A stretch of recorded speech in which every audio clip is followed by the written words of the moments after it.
Hey you guys, what is up? Welcome back to my channel. It's TT here. Happy New Year. Welcome to 2023. You guys, for today's video, I wanted to go ahead and share my detailed tips and tricks for achieving a nice, healthy, glowing looking finish just like this. That's not going to get oily or greasy throughout the day, especially if you're somebody that has oily combination skin, because I know that's a struggle, right?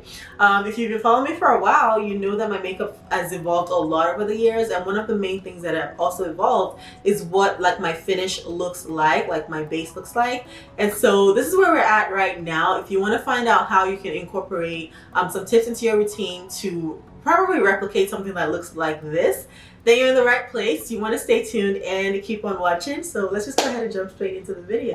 The feeling got me in a haze. You guys should already know by now that I will not start any of these videos without talking about the importance of skincare. Your skincare and your skin prep are just as important as the makeup itself. So if you have dry patches on your skin before you apply makeup and you don't treat it, you're still gonna have dry patches even after you apply makeup. That's just the truth. So for me right now, I already washed my face. I've actually been out and about already. So that's why I'm going back in with my toner, just to go ahead and get rid of any excess oil or dirt that's sitting on my skin surface, but also to exfoliate my skin, lightly exfoliate my skin a little bit before the makeup goes on. This also helps with hydration and allows all my other products to kind of just go into my skin. So next I'm just going to go in with this Be Hydra Intensive Hydration Serum from Drunk Elephant. Now, especially if you're somebody that has combination oily skin and even dry skin, it's very, very important that you are keeping your skin hydrated and moisturized enough before you go in with the makeup. So if you're somebody that has combination oily skin and you don't have enough hydration in your skin, that's actually why you will get oily super fast, because your skin is producing more oil to try to overcompensate for the moisture that it lacks. And of course, if you have dry skin and your skin is not hydrated, once you're done with that makeup, the glow is not going to last. Your skin will just start sucking in all of the moisture, and then it's just going to be flat and matte and like cracking, and yeah, so we do not want that. So if you're not sure of what serum to get, go ahead and grab a hyaluronic acid serum. There are so many good ones on the market. L'Oreal has a good one, Lancome has a good one, and just start with that. Hyaluronic acid is really good to help hydrate and moisturize almost any skin type. So yeah, and then after that, I do always recommend to allow every skincare product sink in for a minute or two before you go in with the next one. That's very important. That allows it to actually do what it's supposed to do. So now I'm going in with some eye cream just underneath my eye to keep that area hydrated as well. And then next I'm going to go in with this moisturizer. It's the Mele Do The Most Sheer Moisturizer. It has SPF 30. And of course, wearing a moisturizer is non-negotiable. I wear a moisturizer every single day, whether I'm wearing makeup or not. And just to give the moisturizer some time to really sink in, this is when I would usually go in and start filling in my brows.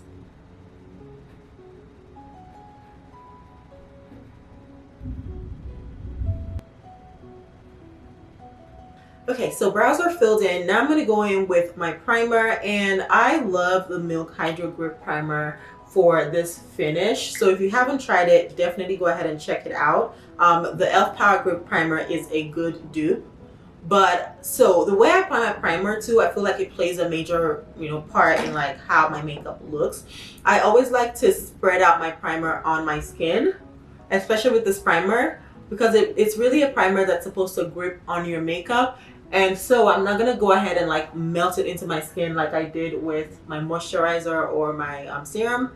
I'm just gonna go ahead and lightly spread it all over the surface of my skin. So if you're somebody that is working towards the perfect blend as well as the glow, then you want to go ahead and try this routine. So I'm going to go in actually with my blush. I always like applying a cream blush, and that's actually another one of my tips, is to go ahead and grab yourself a nice creamy blush.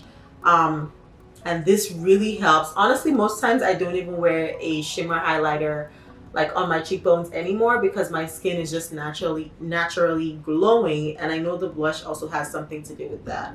So I'm just going in with this blush just right on my bare skin. And especially if you're not really good, if you're like a beginner and you don't really know how to wear cream blushes, this is like a good way to just go ahead and incorporate it into your routine. And then next I'm going to go in with a cream contour as well. This is the Oma Beauty Double Take Stick.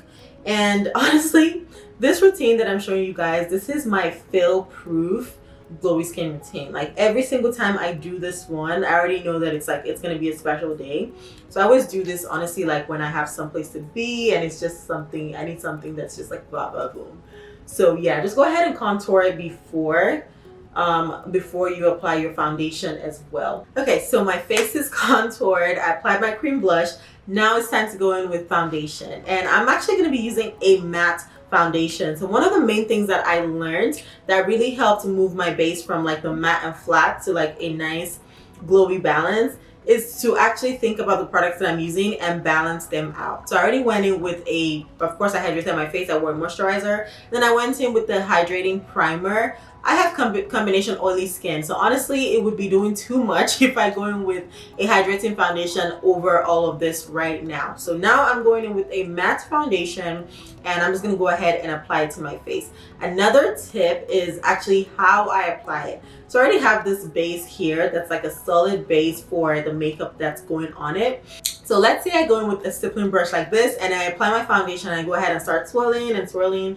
It's definitely going to move around the product that I've already laid. It's going to move around this artwork that's going on here right now. So that's actually why I like a really dense like buffing brush kind of like this. And this is like my favorite brush for applying foundation. So I'm just dipping into my foundation and I'm going to go ahead and just start spreading it and tapping it and spreading it all over that base. And you can just slowly see how it melts into the skin even though I'm not swirling, swirling the brush around. And it just starts to cover up, whatever imperfection is on my skin. Also, even though it goes over the blush and the contour, that's fine. It just makes, it just gives a nice natural looking contour and blush, that's just poking through that foundation. And now that it's just applied to half of my face, you can see what the other side looks like just for comparison of where we came from. So we're off to a good start at this point. And now I'm going to go ahead and apply foundation to the other half of my face. You guys, if you get to this point and your makeup looks like this, like 70% of the work is done. This is what you want your face to look like. So now I'm going to go ahead and just grab my concealer. This is the Nars Radiant Creamy Concealer. But yeah, I don't think I changed much with how I apply my concealer. So I'm just going to go ahead and just apply that on and we'll move forward. Okay, you guys, so my concealer is on. I did go ahead and start presetting my face. The main thing that I just wanted to share with this step is that even if you want to go in with the bake, say you have oily skin and you just don't trust not baking, and baking is just when you apply like the excess powder underneath your eyes, well, to brighten, but also to help control oils even more. You can go in with the bake, but just make sure that you actually don't bring it out too far. So when you go ahead and go in with the heavy bake, if you're bringing your bake all the way to like the large V right here, you've already started to cover up that nice glow that's coming from the blush and your moisturizers and all of that. So just make sure you really keep it controlled like I'm doing here. You see how I'm just placing a little bit more powder just right here in the center. That's what you want to do. And then the same for the rest of my face. I'm going to go ahead and powder it. This is my Pure Cosmetics 4-in-1 mineral powder. And I'm just going to go ahead and grab my powder brush, pick up some powder, and then lightly start buffing that into my skin. The main thing, even when you're applying powder, don't pack on heavy powder to the areas where you want to keep glowy. Honestly, even if you have oily skin, like 9 times out of 10, you are not getting super oily right here, like your contour areas. You're most likely not. So it's like you don't really need to pack on a bunch of powder over there. Lightly tapping this all over. And I actually like this mineral makeup. Anything that's like a mineral makeup, a mineralized skin finish, they also help to add, to give like a nice little glow. So this also is doing something. So you guys see how my face is still looking really contoured, even though I've already gone over it with foundation, concealer, powder. That's what I'm talking about. Like it's giving a nice little, nice little soft contour but the blend, like, it looks pretty good. So I just applied my lashes and finished up my eye and I smoked out my lower lash line. So if you have a powder blush, you can go ahead and just apply some of it over that cream blush, just like lightly go over it, and that's just gonna intensify the color a little bit more and kind of sets it just a little bit. So we're almost done. I'm just dusting off a little bit of the excess powder that was under my eye, and if it did catch any eyeshadow fall out, so now would be a good time to dust it off. Okay, so another glowy skin tip is to go ahead and spray on your setting spray. Make sure it's not a matte setting spray, but make sure it's like a good long-lasting setting spray. So I like this one from Mented Cosmetics. It's their Better Setter, and I will just spray it on my sponge. I also always dab some of the back of my hand just to make sure it's not just, I'm not going to be picking up makeup as I'm dabbing it onto my face. So then just go all over my face with that.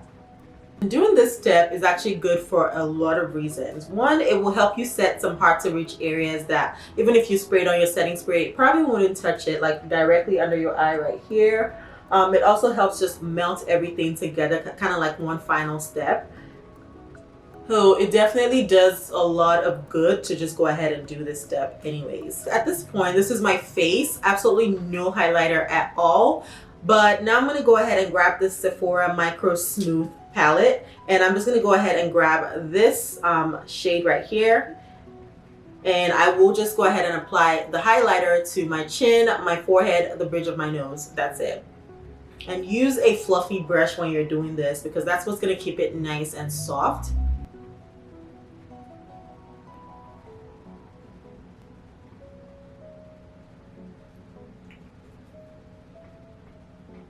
Okay, you guys, this is the final look. I have absolutely no highlighter like on the sides of my face over here, nothing over here. I just have a little bit on my chin, the bridge of my nose, and my forehead, and this is what I love my face to look like now. Like, I just love the nice soft glow, and the best part is that it's gonna stay like this, stay looking like this all day. Like, I'm not going to be getting greasy or oily or none of that. So that is a breakthrough for us combination oily skin girls. And if you compare this to what my makeup finish used to look like side by side, you can clearly see the difference. So yeah, I hope you guys learned a thing or two that you can incorporate into your routine. Also, if you have any other tips of your own, feel free to leave it down in the comments. We're always open to learning over here. And if you enjoyed the video, don't forget to like, comment, subscribe. Thank you very much. Share with your friends. Let's all level up in 2023. But yeah, that's all I've got. I wish you guys the best 2023 ahead, and I will catch you in the next video. Bye. The feeling got me in a haze.